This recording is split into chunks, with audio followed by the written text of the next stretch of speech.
Hello again, it's me, earthmanbrick. We're back with another toy bash. Now this is a particular toy bash because we're using half of one of the Todd McFarlane figures. We've got a video link below on just the unboxing of what the whole thing looks like. But yeah, we're making the, what is it called? The Corn Throne of Skulls, I believe. Throne of Pain or Throne of Agony. I don't know, I forget all the naming conventions, they're all a bit silly. But yes, what we'll be doing is we'll be making a giant honking Blood Angel tank, because I'm pretty sure that this is the faction. Yes, that's definitely a Blood Angel symbol. So yes, a Blood Angels. That's what we're going to be doing, is a half centaur tank.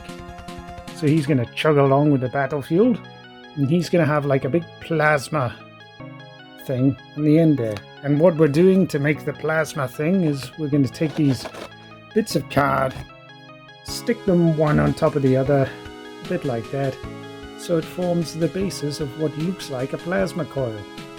You can kind of see the general effect there. And we'll stick that on and we'll build up a big gunny bit. And I'm just using this old tanky thing. We'll use that for the basis of part of the build.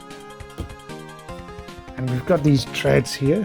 These were originally designed for the Sawboss build, but these treads were way too big, so I decided to downscale them. And I thought, well, these will do quite nicely for this build, so that's the treads all sorted there. Got a whole bunch of canisters on the back there, so I'm going to use these old super glue containers to have these stapled up side down to make giant canisters. And we'll decorate these canisters using lots of corn symbols that we've made. Just made an original one of these just using card and painstakingly with a knife. Make it and do it all perfect once, and then you can cast it till your heart's content. So we've got lots of those to stick on and decorate the thing.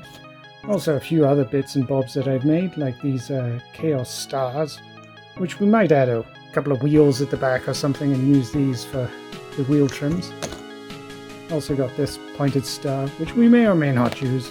I'm not entirely certain. But yes, we're also going to be adding a giant plow on the front, because there's a big Blood Angel symbol right on the front of the thing. And yeah, so fold a piece of card in half, and then just draw the design on one side, and then cut it all out whilst it's folded, unfolded, and it'll look perfect. It'll be nice and symmetrical, and the idea of why we're using card is that we can bend it in shape so it forms a proper plow, and we'll bulk it out with other bits of card, forming a sort of reverse pyramid. And we'll throw in lots of skulls and little details. Details such as, when you use a rotary leather hole punch, you can punch out little holes, like so. And then with your scissors, just chop in little V's, and bam, there's some nice little decoration we'll be able to put on various parts of the thing. So anyway, that's my plan. I'm going to get to it. Bye for now, see you again soon. Hello again, and we're back. And here it is. Bloody hell, it's big. It is chunkin'. It is massive.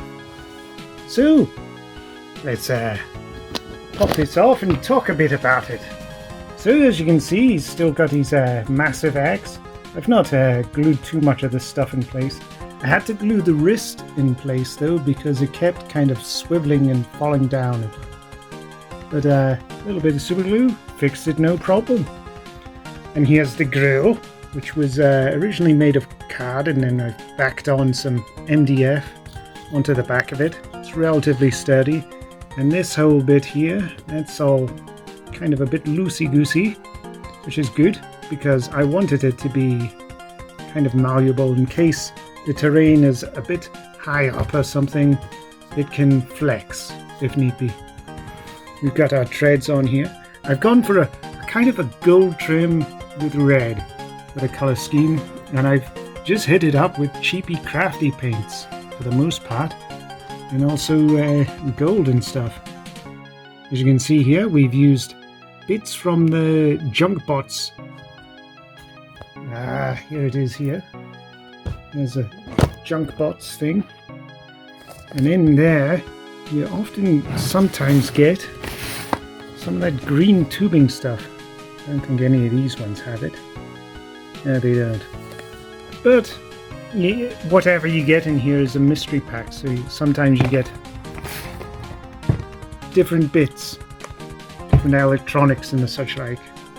Now we've used the Citadel skulls here and made up this little thing, and then a bit of a card trim around it. I'm going to do a separate video more dedicated to this sort of stuff. And yes, the wheels have come out. They're very basic. I really didn't go to town. If I had more time and patience and whatnot, I would have added some sort of trims and armor plating over the tops of these bits, but I kind of didn't hate them as they were. I thought, you know what, it's good enough. And yeah, I didn't bother painting the skulls in here. I just kept them red. I just thought, yeah, it's just subtle enough.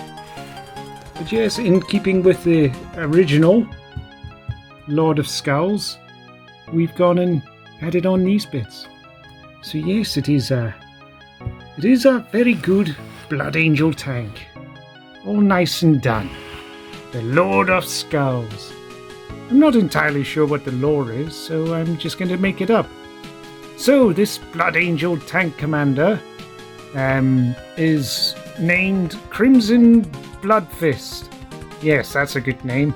Crimson Bloodfist. Yes, and his original hand was taken off because he was fisting way too much, and it got trapped one day. So Crimson Bloodfist then became a giant tank. Yes, that's a pretty good backstory, I think. Yes, that works. And yes, very much like his other Blood Angel kin, he's a bit of a weirdo. So he just goes around and shoots and blasts things for the Emperor or some such.